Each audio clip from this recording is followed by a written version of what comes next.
Merci, bonjour. Merci pour l'école d'architecture de Marseille de nous inviter à présenter donc les travaux en cours et qui continuent sur le centre-ville de Toulon.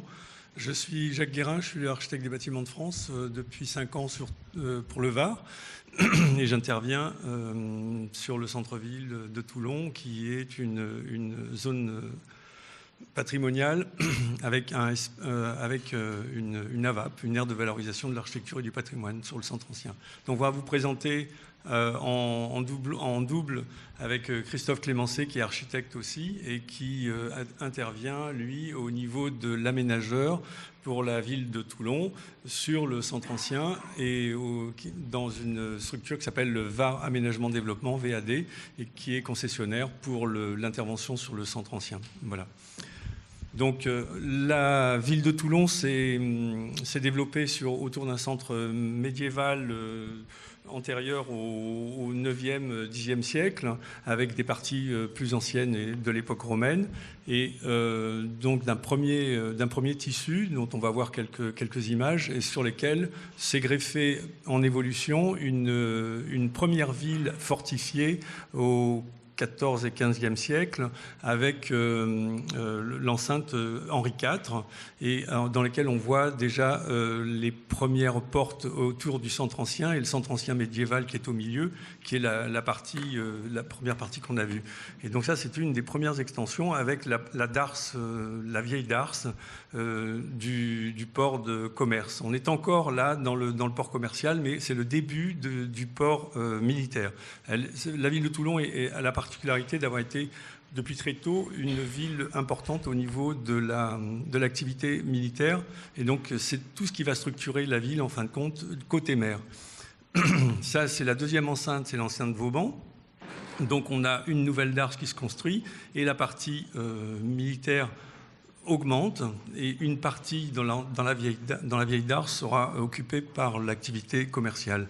Et là, on voit qu'on a déjà une structuration à partir du centre ancien médiéval sur une deuxième enceinte beaucoup plus large et qui s'étend vers l'ouest et qui organise complètement la ville autour de l'arsenal. La troisième enceinte, c'est l'enceinte de l'époque 19e Napoléon III, où on a complètement développé, et c'est toujours pareil, c'est l'espace de l'arsenal qui se développe vers l'ouest, les parties les plus planes en fin de compte de la ville, et on arrivera au-delà du 19e à une disparition de l'enceinte fortifiée pour partie et un développement vers la ville nouvelle qui va se créer. Tu vas voir la suivante, oui. Et qui donne à peu de choses près la ville actuelle avec ses faubourgs et ses extensions 19e au nord de la partie la plus ancienne. Voilà, ça, vous êtes là, ici, dans l'image de cette extension avec la ZPPAUP qui est devenue AVAP. Donc vous aviez dans cette image de synthèse, ouais. Un petit problème. Attends, c'est à droite et à gauche, là, voilà, attends. Là, là bon, à droite et à gauche, voilà, là on y est. Non. À gauche et à droite. Ouais, là, vous avez ici ce qui fait la constitution de la VAP, de l'aire de valorisation de l'architecture et du patrimoine. On a la partie... tu as le pointeur ? Ouais. Merci. Donc vous avez la partie la plus ancienne ici, qui est la partie médiévale, l'enceinte qui est eu enceinte Henri IV, l'enceinte après qui s'est développée avec Vauban, et la partie militaire qui fait tout le bord de la petite rade de Toulon, et avec un linéaire de 30 et quelques kilomètres de côte pour la ville de Toulon, dont 60% qui sont occupés par l'emprise militaire. Et ce qui est vraiment très caractéristique de la contrainte, en fin de compte, de la ville dans son extension, puisque tous ces éléments-là ont été organisés et sont encore organisés par rapport à l'activité militaire qui est très prédominante dans le fonctionnement de la ville. Il y a environ 20 000 personnes qui travaillent sur l'Arsenal. Et pardon, oui, tu voulais rajouter? Non. Oui, la densification aussi. Il y a la notion de densification à l'intérieur des remparts qui va expliquer les interventions ultérieures. Ouais. Okay. Voilà, donc ça c'était moi un chapeau historique pour vous présenter ce qui va venir après et ce que va expliquer Christophe Clémencé sur l'intervention en centre ancien. Voilà, alors le schéma directeur des interventions en centre ancien, évidemment, il est directement lié et conçu de façon itérative avec la réflexion patrimoniale. Pour faire très vite, mais vous donner quand même un petit peu les éléments de contexte, il se compose trois grands enjeux. Le premier, c'est sur le centre historique. Alors, on va essayer de montrer... Voilà, ici sur le centre historique, donc une problématique de développement social urbain avec un bâti très dégradé et une concentration de population marginalisée. Ensuite, il y a une problématique de reconsidération des modes d'intervention, puisque on avait jusque-là travaillé à l'échelle de l'immeuble et que on s'est rendu compte que les phases précédentes, puisque depuis les années 70, il y a eu des interventions centre ancien qui n'ont pas donné des résultats escomptés. Et l'une des causes de ces échecs, c'était bien sûr qu'on travaillait à l'échelle de l'immeuble sans s'interroger sur l'échelle de l'îlot, qu'on travaillait à l'échelle du quartier sans s'interroger non plus à l'échelle de la ville dans son ensemble. Donc il a fallu changer de paradigme. Et puis, dernier enjeu, c'est de redimensionner le centre-ville. Avec la constitution de la métropole, le centre-ville actuel qui est en gros la ville 19e, s'est avéré très très limité, d'une masse critique insuffisante. Donc l'enjeu de nos interventions, ça a été d'agréger le centre historique, le centre historique que l'on voit ici, la ville haussmannienne que l'on voit là, et puis un certain nombre d'espaces en périphérie immédiate du centre-ville, sous-utilisés et qui constituaient autant d'opportunités pour atteindre cette masse critique qui faisait défaut à ce centre-ville qui devient le centre d'une grande ville. Alors les interventions de VAD dans ce contexte, donc VAD est une société d'économie mixte qui intervient pour la ville de Toulon, avec des interventions directes sur le principe, c'est là où l'initiative privée ne peut pas donner de résultats satisfaisants. C'est le cas des restructurations d'îlots, restructuration de commerce. C'est le cas aussi pour tout ce qui est évolution de la trame viaire et aménagement urbain, qui sont d'évidence de vocation publique. L'autre grand levier d'intervention, c'est l'accompagnement des propriétaires privés, puisque la puissance publique n'a pas vocation à tout faire, loin de là, mais plutôt à servir de catalyseur.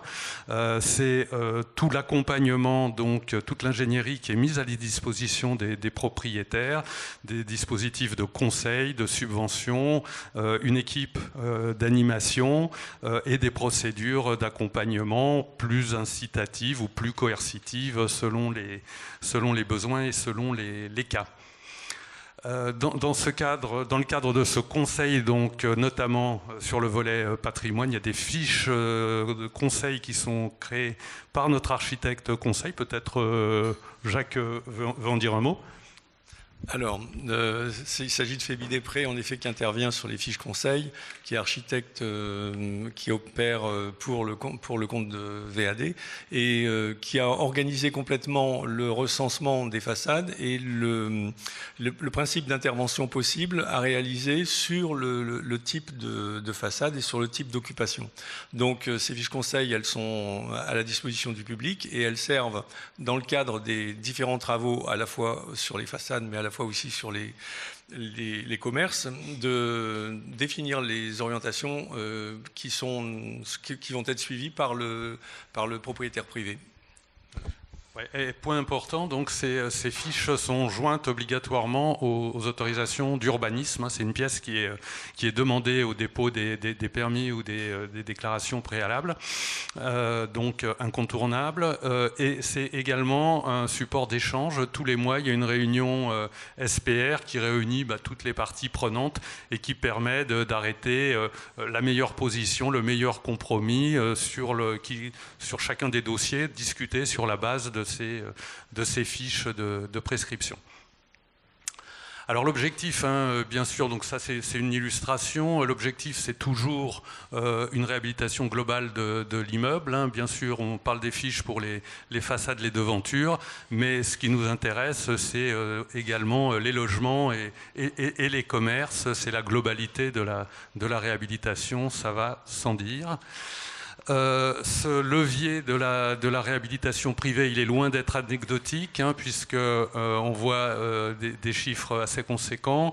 Plus de 2400 logements financés depuis 2002 sur un total de 6000 logements à peu près. Ça fait environ 40%, 505 immeubles sur un peu moins de 900 immeubles, ça fait 57%, 122 millions d'euros d'investissements privés qui ont été drainés sur le quartier au moyen de 39 millions de subventions qui viennent de tous les financeurs nationaux et locaux, donc un effet levier de 1 pour 3.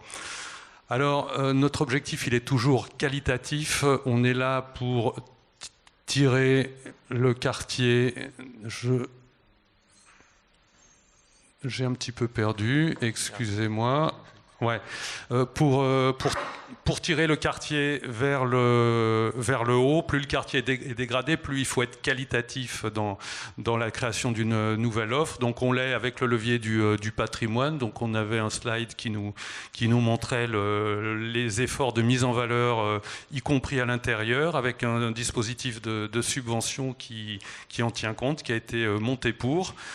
Autre levier qualitatif, c'est l'espace. Donc c'est ce qu'illustre la slide actuelle, avec regroupement de l'eau partout où c'est possible, regroupement de niveaux.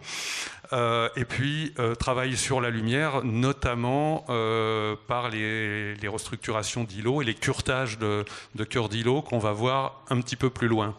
Alors, toujours dans les interventions directes de l'aménageur, il y a tout ce qui est restructuration urbaine, aménagement urbain. Donc ici, vous avez un exemple de création d'un cheminement est-ouest qui permet de désenclaver un certain nombre d'espaces publics qui étaient un petit peu hors circuit jusqu'à présent, ce qui va permettre de multiplier les cheminements. Alors ça consiste, à gauche, vous avez la photo avant, la démolition complète d'un immeuble et d'un mur de clôture, la création de terrasses et d'une ombrière qui vont redonner le gabarit de cet immeuble de façon à éviter d'avoir une coupure violente dans la structure, dans la trame urbaine. Ces terrasses vont être affectées à l'immeuble mitoyen sur la gauche, qui va être entièrement réhabilité également. Sur la droite, en pied d'immeuble, on a un équipement, une maison de la photo qui existait mais qui était complètement enclavée. Donc on lui a redessiné un parvis qui permet de l'articuler avec l'espace public de la place du Globe, et on a redessiné ces façades urbaines, et y compris déplacer la porte d'accès. Autre exemple, la traverse de la Miséricorde. Donc on avait un immeuble à vocation commerciale quasiment désaffecté. C'est un immeuble à structure poteau-poutre, donc assez atypique pour le centre ancien. Donc il a été relativement facile de couper une trame, de reconstituer une façade, d'élargir ainsi une traverse qui était un coin sombre qui faisait peine 1 mètre de large et qui servait de dépôt à ordures, et de recycler ce bâtiment en logement en profitant du dégradé des toitures pour créer des terrasses qui donnent là aussi de la qualité à ces logements. Travaille également sur le pied d'immeuble où on a formaté sur mesure un local pour accueillir Soleilladou, donc une enseigne de qualité. Sur la droite de l'image, l'îlot Le Do a été complètement restructuré, des densifications de cœur d'îlot et réhabilitation d'ensemble de tous les immeubles périphériques. Ici, c'est la place de l'Équerre, donc un autre aménagement urbain, mais on va peut-être passer un petit peu plus vite. C'est une autre problématique qui est intéressante aussi. C'est un espace résiduel, comme le montre la première photo. Il y a eu un choix politique qui a été de ne rien rebâtir sur cet espace résiduel. Donc la problématique, ça a été de lui donner quand même une configuration de place en redessinant les façades qui, pour une bonne part de la place, étaient des arrières d'immeubles visibles suite à des démolitions, donc qui n'étaient pas faits pour être vus, et réoccuper tous ces pieds d'immeubles avec des commerces attractifs et la perspective de créer une animation également en se servant des dimensions conséquentes de cette place, de faire de ce handicap un atout. Alors, les interventions sur le commerce, ici on a l'exemple de la rue des Arts. Donc le principe, c'est de mener une intervention d'ensemble sur l'ensemble de la rue. C'était une rue qui avait subi une forte déprise commerciale, ce qui a permis justement de développer cette opération d'ensemble. Le postulat, ça a été de créer une offre nouvelle et qualitative autour des arts et des activités culturelles, ce qui faisait aussi défaut à Toulon. Et puis, dernier point, de créer une structure ad hoc de portage foncier et de gestion qui va assurer dans la durée la pérennité de ce concept. Alors l'illustration donc de la rue des Arts, on voit qu'on a toujours cet esprit qualitatif et cet esprit d'unité dans le traitement des pieds d'immeubles qui constitue une sorte de signature de la rue. On peut passer. Autre exemple, la reconversion d'un marché couvert qui était abandonné, désaffecté depuis de nombreuses années. Donc on va le reconvertir en halle gourmande et on va retravailler sur tous les pieds d'immeubles qui se situent autour de ce nouvel équipement.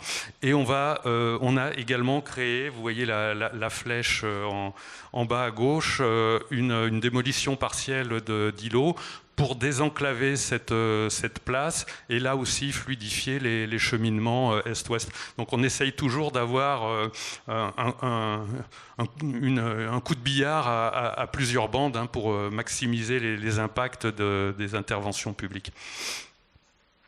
Les restructurations d'îlots proprement dites, donc on est sur une assez grande échelle, notamment grâce à un programme en rue qui représentait 168 millions. Ça a permis de restructurer 11 îlots identifiés comme prioritaires avec une concentration sur le secteur sud-ouest.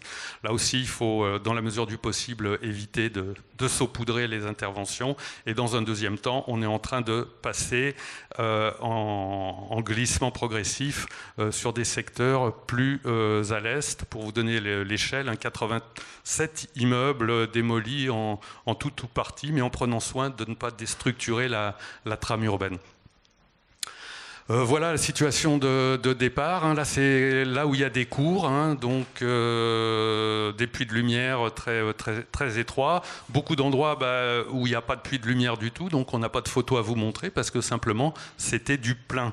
Alors ces puits de lumière, c'est l'occasion aussi pour faire passer les réseaux qui n'étaient pas évidemment là à la construction des immeubles. Donc le peu de lumière qu'il y avait est bouché par des tuyaux divers.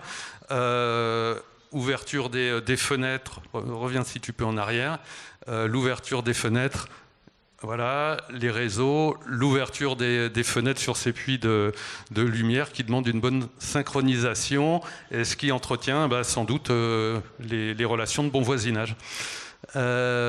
Ici, l'intérieur de ces immeubles, hein, beaucoup d'insalubrité. C'est des immeubles encore largement habités. On voit sur l'image du milieu que la télé est toujours en marche, donc le logement est habité. Voilà l'état des équipements, des installations électriques, c'est sans commentaire. Problème de stabilité, problème de péril très très récurrent également. On voit à gauche que les étais, ça sert de porte-serviette, ce qui finalement est bien pratique dans certains cas. Que faire face à cette situation? Une approche de terrain, une ingénierie amont très approfondie, ça veut dire visite intégrale de tous les immeubles et de tous les logements. Ça veut dire relever des étages courants et des rez-de-chaussée, et analyse évidemment de l'état technique des immeubles, et y compris de leur structure, les murs porteurs, les gros murs, les cloisons, etc., pour voir un petit peu où on peut aller ensuite en termes de restructuration. Les conditions d'habitabilité, évidemment, qui sont une priorité. Donc là, vous avez par exemple en grisé tous les espaces sous-éclairés, et vous avez en assuré toutes les difficultés, tous les problèmes de distribution, hein, qui sont de tous ordres, y compris les WC au milieu du séjour, par exemple, ou la douche. C'est des choses qui ne sont pas exceptionnelles.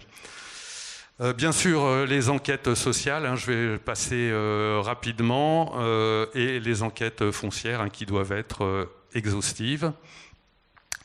On arrive au volet programmation. Une fois qu'on a recueilli toutes ces informations, ça va nous permettre de définir les zones à démolir, hein, obligatoirement en cœur d'îlot, puisque la VAP nous dit à juste titre, hein, qu'il ne faut pas déstructurer la trame urbaine existante, qui a déjà souffert suffisamment pendant la guerre. Il y a eu des bombardements importants à Toulon, puisque l'arsenal et le port militaire étaient un objectif stratégique, et que la précision des bombardements a fait que pas mal de bombes sont tombées sur le centre-ville.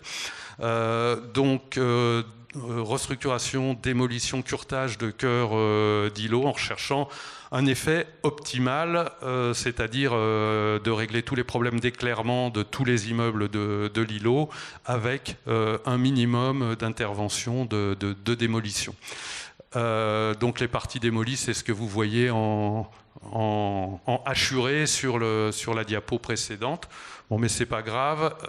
On voit ici en vue 3D verticale l'avant, avec quasiment aucune cour, hein. Les petits carrés roses, c'est des terrasses, hein, c'est pas des cours. Et puis côté droit, on voit qu'on arrive à dessiner une cour qui éclaire tous les immeubles, qui leur donne une double orientation, sans pour autant aller sur une démolition complète qui dénaturerait complètement le bâti existant.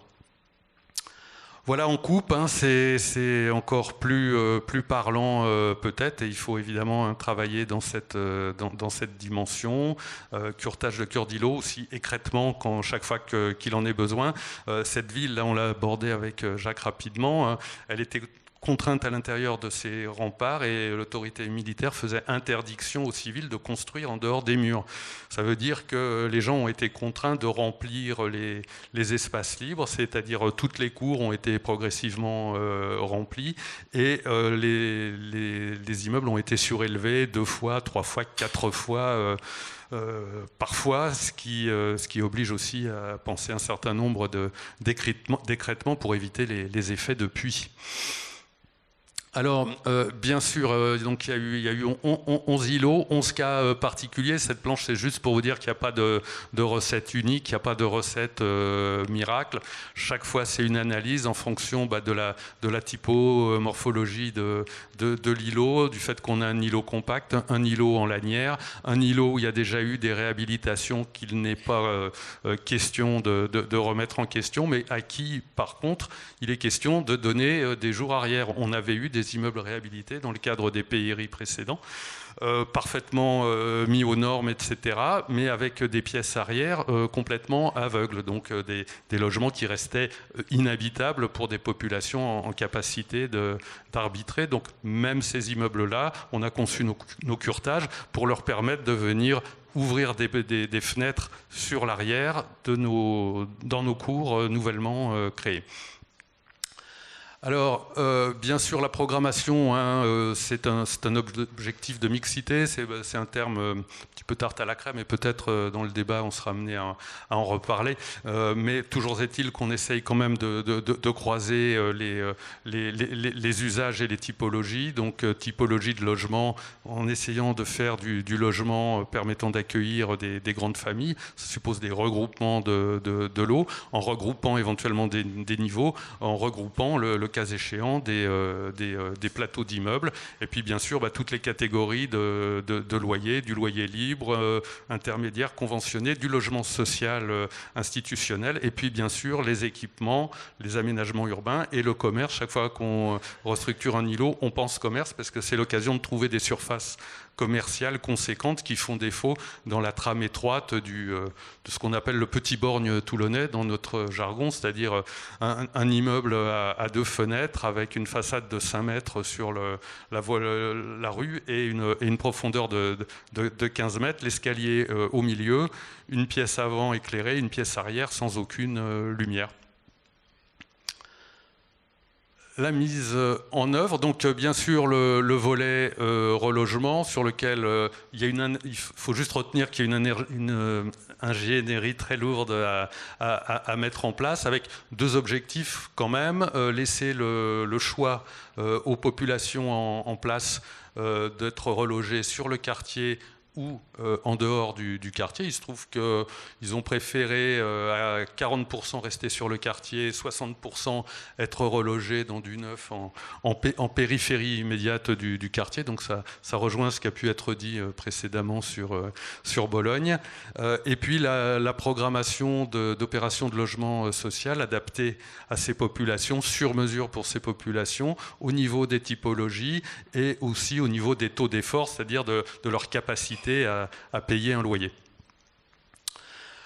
Alors on arrive à la phase travaux, donc c'est des travaux très importants, très complexes à mener en site occupé, qui demandent des méthodologies de déconstruction très très rigoureuses, parce qu'on est dans des immeubles dont la stabilité n'est pas assurée évidemment. Il faut donc démolir, déconstruire, mais il faut aussi recomposer des façades et conforter. Alors à gauche, vous voyez le principe de recomposition des façades. On vient les reconstruire à l'intérieur des immeubles avant de démolir la partie à démolir. Ce qu'on voit sur l'image de gauche, où on a la façade nouvelle en agglo, la partie à démolir qui est démolie, et il reste juste 2 ou 3 poutres qui servent de butons et qui vont être déposées prochainement. Même principe, image suivante, on voit à gauche les 2 façades qui ont été recréées, et puis les arrières d'immeubles qui sont en train d'être démolis et qui vont permettre, sur l'image de droite, de dégager une façade qui avait juste une cour de 1 mètre ou 1 mètre 50, qui permettait pas du tout d'éclairer les logements. On va avoir maintenant des logements qui vont pouvoir être réhabilités avec de la qualité d'habitabilité, d'éclairement, de ventilation sur cette cour créée. Voilà, c'est de la démolition très, très manuelle, ou avec des outils très légers, mais on va pas s'attarder. Gros problème, c'est celui de l'évacuation. On est en site occupé, habité. Donc il faut sortir les gravats. Les volumes de gravats générés sont très considérables. Donc il faut les sortir à la petite cuillère, c'est-à-dire au bobcat, ou dans le meilleur des cas à la pelle. Et ça fait un nombre d'allées et venues de camions assez considérable à gérer, y compris dans les plans de circulation du quartier. On voit maintenant toujours le même îlot, donc avant curtage en haut et après intervention de restructuration de l'aménageur en bas. On voit que les immeubles n'ont pas encore été recyclés auprès des opérateurs qui vont les réhabiliter. Par contre, leur nouvelle enveloppe est définie. On voit également dans la cour la trace de l'ancien parcellaire qui a été conservé et les murs des anciens immeubles démolis qui servent maintenant de murs de séparation entre ces cours qui sont d'un statut purement privé, et on tient beaucoup à garder la clarté des usages de ces cours. Alors, toujours même îlot vu de l'intérieur, donc on est après restructuration à gauche et avant intervention des opérateurs en réhabilitation. Après, on voit l'opération réhabilitée et le travail sur les cœurs d'îlots au niveau des espaces privés, privatifs, puisque c'est des choses qu'on ne peut pas travailler sur la rue pour les raisons de conservation du patrimoine. Par contre, les cours, c'est l'occasion justement d'essayer d'amener cette plus-value qui donne beaucoup d'attractivité au logement de centre-ville. Voilà les façades donc sur rue qui sont réhabilitées dans le strict respect du patrimoine d'origine, avec parfois des moyens importants. Le premier immeuble avait une modénature très soignée, très détaillée et très érodée. Ça a été une reprise importante où la Fondation du patrimoine d'ailleurs a eu l'occasion d'intervenir. On revient sur le travail des cours. On travaille sur l'intérieur, sur l'extérieur, l'intérieur des logements. Timing. On peut avancer. Voilà, encore. Non, on est dans le mauvais sens. Ouais. Je l'ai plus. Mise en œuvre. Ah voilà, pardon. Voilà le travail sur les cours. Alors, on y est presque. Là, on a vu qu'on travaillait sur l'îlot, mais c'est très important de travailler sur l'ensemble du secteur. Donc là, c'est le secteur sud-ouest qui était un de nos secteurs prioritaires. Et on va vous montrer l'intensité, la concentration des interventions, qui est une condition pour l'efficacité du redémarrage du quartier. Donc vous avez en hachuré les parties destinées à être démolies, ça c'est le plan d'existant. Donc on voit ici les îlots après curtage. On voit ici les écrêtements qui ont été réalisés. On voit ensuite qu'on est intervenu avec une procédure de restauration immobilière, donc une procédure assez directive sur les cas que je dirais les plus lourds. On est intervenu avec une autre procédure qui est l'OPA, une procédure qui est plus incitative sur des cas où on sentait une meilleure adhésion des propriétaires, ou des cas où on était sur des problématiques moins essentielles. On a travaillé sur du logement social, notamment pour pourvoir aux besoins de relogement des populations en place. On a travaillé sur du logement intermédiaire avec l'association foncière Logement, qui est un des financeurs de l'ANRU. On a travaillé sur du logement étudiant également sur une partie du périmètre. On a bien sûr pensé aux équipements publics en faisant en sorte d'ailleurs de les disposer sur chacun de ces espaces publics pour les faire vivre, en assurer la tenue, notamment avec le port des créateurs, qui est une initiative culturelle intéressante en résonance avec la rue des Arts située à proximité. On a réalisé l'ensemble des aménagements urbains sur le secteur. On a réalisé le passage dont on parlait tout à l'heure, le passage photo, qui lui-même s'intègre dans une série de passages existants pour créer ce cheminement est-ouest de découverte du centre historique.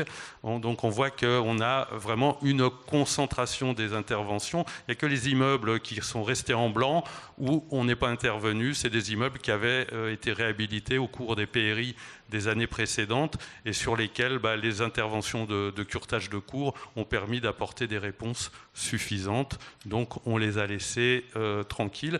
Et encore sur ce plan ne figurent pas les interventions commerce, parce que tous ces pieds d'îlots ont vu des restructurations commerce pour trouver des surfaces de 200-300 mètres carrés et pouvoir accueillir des enseignes qui ne pouvaient pas venir autrement sur le centre ancien de Toulon. Non, je ne suis pas bien là. Voilà. On voit que ce secteur sud-ouest, il commence à revivre, à être réapproprié par les Toulonnais. Il y a une politique d'animation également importante. Là, on est sur la rue des Arts, on peut zapper.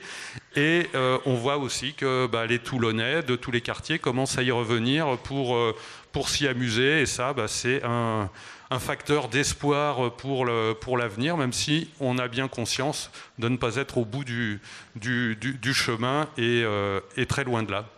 Voilà.